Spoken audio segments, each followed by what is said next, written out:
Давтян Сирануш уже около 10 лет страдает от почечной недостаточности. Она 3 раза в неделю приходит на процедуру гемодиализа, что позволяет ей поддерживать свое здоровье и качество жизни.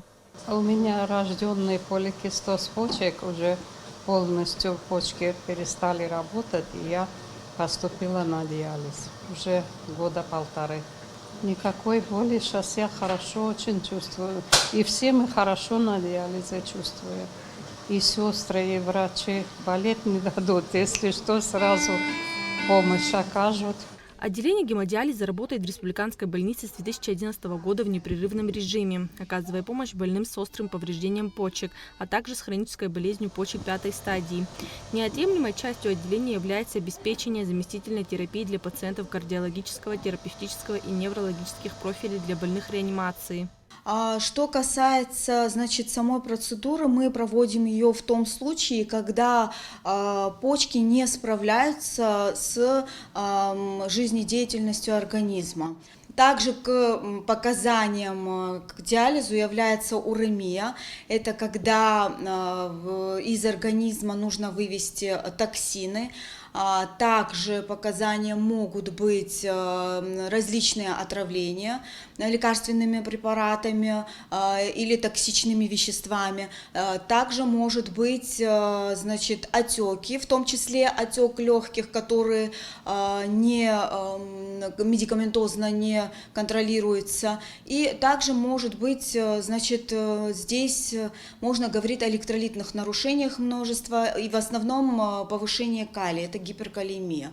Как рассказала Марта Харази, в отделении функционируют 3 зала с современными аппаратами, и в настоящее время на лечении находится 14 человек.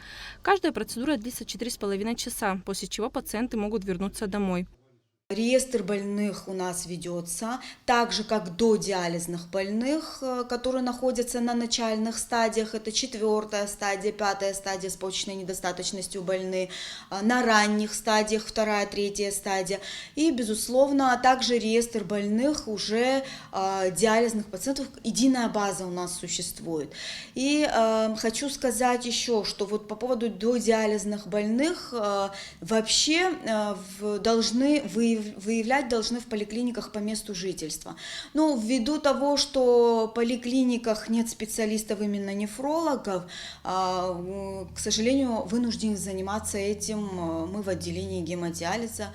Мы выявляем, ставим их на учет, и они наблюдаются у нас. В 2017 году в отделении гемодиализа было заменено оборудование, что значительно улучшило качество работы.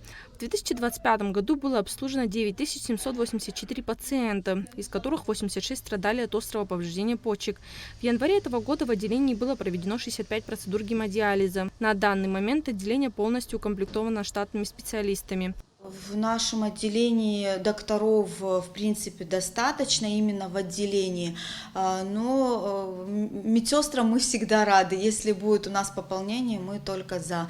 Ввиду того, что есть своя специфика в отделении, медсестра просто придя устроиться к нам на работу не может. Она должна сначала пройти курсы у нас же в отделении, только спустя 2-3 месяца она уже приступает к работе. Аппарат для гемодиализа выполняет фильтрацию крови пациента. В нем кровь пропускается через диализатор или искусственную почку. Аппарат также контролирует различные параметры, что обеспечивает безопасность и эффективность процесса. Расходный материал мы получаем вовремя. В 3 месяца раз мы делаем заказ, и все приходит вовремя. По поводу обеспечения лекарственными препаратами, за это несет ответственность, каждый больной получает в поликлинике по месту жительства. Развитие и совершенствование организации заместительной почечной терапии для больных с терминальной почечной недостаточностью – целевая ведомственная программа Минздрава Республики. Все пациенты, нуждающиеся в этой процедуре, получают необходимую помощь на безвозмездной основе.